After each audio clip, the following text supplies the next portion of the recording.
Hey, I'm Jeff and welcome back to another video. One common nagging problem that I have with moss poles is that over time they get a little bit floppy, and that is the case with my Philodendron Tahiti here.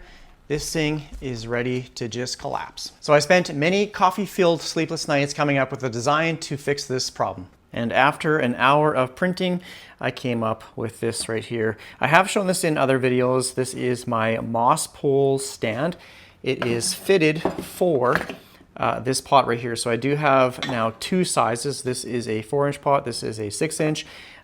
This little base plate here rests at the bottom. There's a drain hole right there, and as well as one down in the moss pole. So yeah, drainage is good, but what this does is once the soil is on top of the little support system, it's going to anchor it down and prevent that kind of floppy moss pole once it's in the pot. One feature that I added to this one that the original does not have is I added this little kind of semicircle drainage port right there, and there is a little channel at the bottom. So if for whatever reason this drain hole gets plugged, it can provide drainage along the side, and then it'll filter out through the channel here. So now I have to plan how to get this plant off of that moss pole onto this one right here. Now you might be asking yourself, why wouldn't I just add the support stake to the bottom of this one?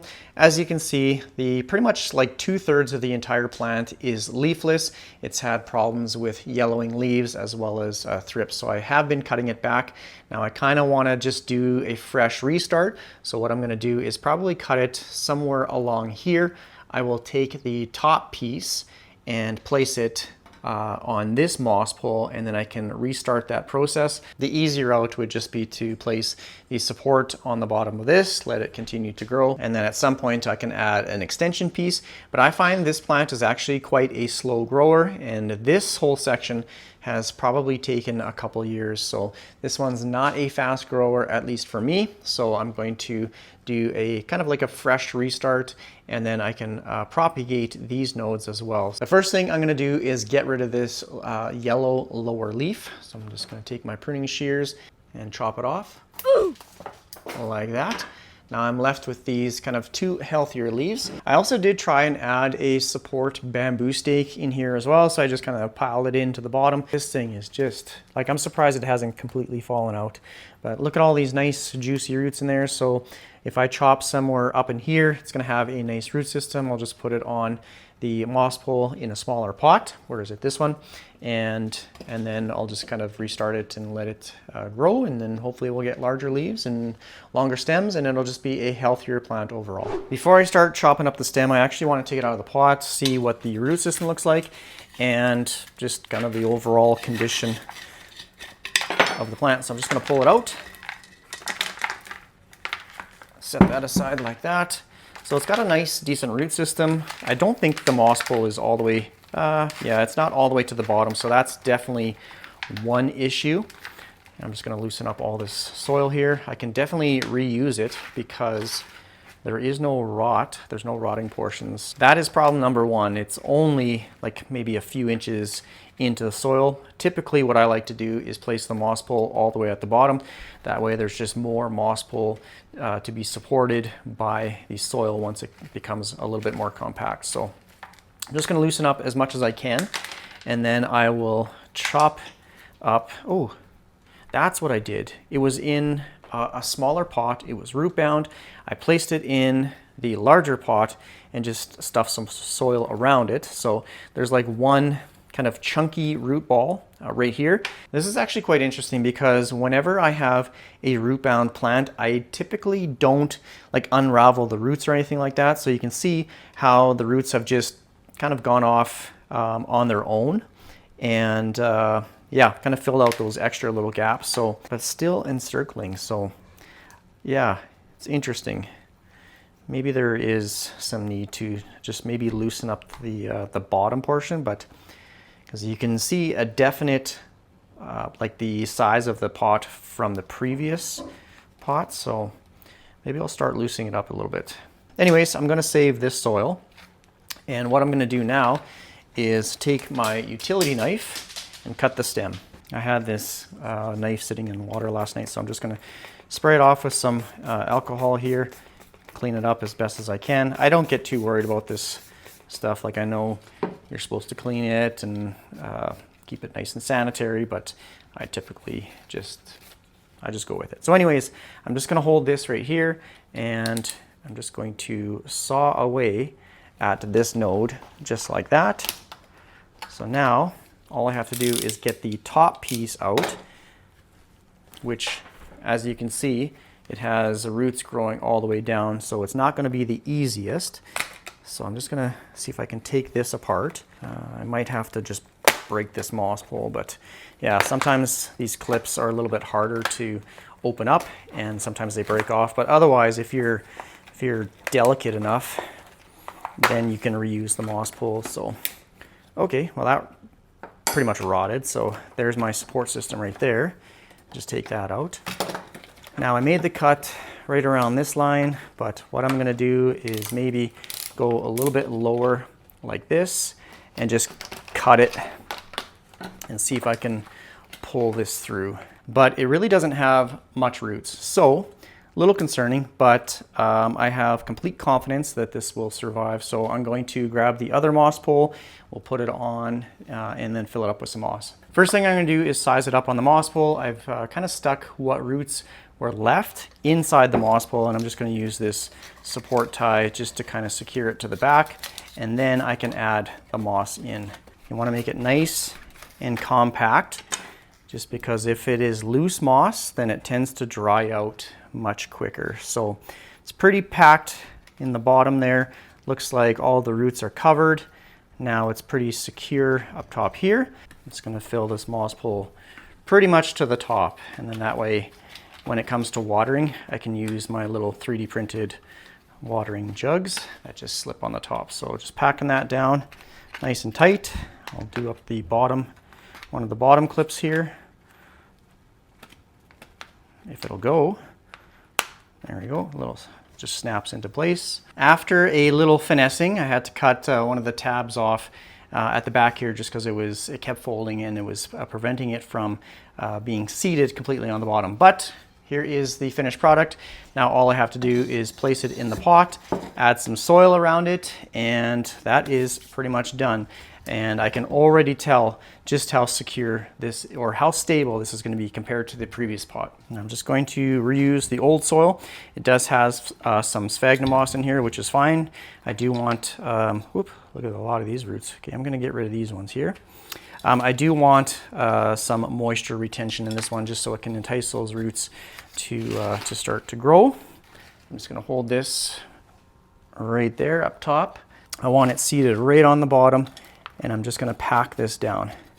We'll see how this does over time. When you have a plant on a support stake, as it grows and it gets heavier along the front, it tends to pull a moss pole or wood plank forward. So I'm hoping that that base plate at the bottom prevents that motion, I guess.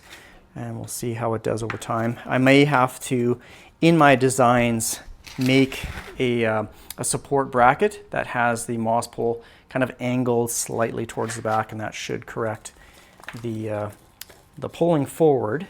But I think with the base plate at the bottom, and when you pack it down, like, that is super secure.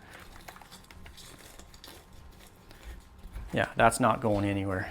I don't know what I'm going to be doing with the other one, like the mother plant. I might just chop up some individual nodes, put them in my prop box, and start maybe a couple other plants, but I definitely don't need that huge long stem. But I'll take a couple, put it in the prop box, and see how that goes. Don't click away yet. I have one other little project that I want to get done before the end of this video. This right here is probably the world's smallest little pot. Yeah, I just picked this up the other day, and I want to repot it into something just a little bit larger. So I'm going to take it out of this little pot right here, put it in something just slightly larger. That way it gives the roots just a little bit more room to expand. Like, look at these leaves. They look like little pillows. It's just such an interesting, unique looking succulent. So yeah, I thought I'd grab it and see what it does for me.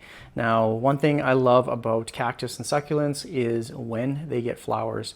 They are super, super cool. I'm hoping at some point this one gives me a beautiful little succulent flower. I'm not going to destroy the roots too much on this one. It's super dry. I'm just going to kind of pick away as much as I can and just kind of loosen it up a little bit. So I'm just poking the soil and it's all just kind of falling apart. Looks like it's a decent soil. It's got some perlite in there, but I just want these roots kind of untangled a little bit, and I might give it a little bit of water. Yeah, these leaves, they're pretty squishy and the soil is absolutely bone dry, so it's definitely needing some water. There's typically two types of soil for succulents. You can have this rock kind of gritty mixture, or you can have a cactus succulent soil, which is peat-based, but it does have perlite and sand for drainage and aeration. So I don't really have any rationale as to why I'm making one choice over the other, but today I think I'm going to use just the regular cactus and succulent soil, mainly because that's what it was in previously. I don't want to shock the roots any further by taking it over or spraying it off with water. So I'm just going to leave it in this type of soil, and maybe at some point down the road, once it recovers or once it gets larger, then I can put it in the gritty mixture. But right now I'm just going to be adding in soil, then I will give it some water. Got a little offshoot right there too, so I'm just going to be mindful that, oops, look at this big chunk. I'm going to be mindful that I don't bury that. Oh my goodness. Looks like some sand particles, so I'm just going to dump that in. I just want it to the point where it's not going to flop over. So I'm going to add a little bit more on this side. Something like that is good. Just pack it down lightly. And then I'm going to find a little saucer. I'm actually going to use my little succulent watering bottle. Really good at getting in just kind of around the root system when you're trying to avoid getting the leaves wet. Now, as long as you have sufficient airflow, then getting the leaves wet shouldn't be a big issue. The problem is when you have stagnant air and the water droplets just sit on the leaves, that leaves it open or susceptible to like fungal issues and that sort of thing. But this little leaf down here is quite dirty, so I'm just going to use my sprayer and just kind of clean it off. I do have a little oscillating fan downstairs here, so I'm not worried about airflow. Now you can see some of the water is just kind of sitting on top of the soil. Now when you have these peat-based soil mixtures, sometimes they can become a little bit hydrophobic over time. So I'm just going to let it sit in this little saucer here. That way it can wick up that moisture, and the peat moss portion of the soil can become rehydrated again. So sometimes you see it just sitting on the top. It's actually not bad right now. So I'm just going to let that sit in there for maybe 15-20 minutes, let it soak up what it needs, and I'm just going to pack it down a little bit. So yeah, that's perfect. So I'm just going to fill up the saucer a little bit more. When I'm filming my videos, I usually turn it off, but this is what I have right here. It is the Wuzoo oscillating fan. It's on high, and I let it run for 24 hours a day. It's constantly going. I don't know why it's just sitting there blowing in my face, but watch. It's like a natural rainforest.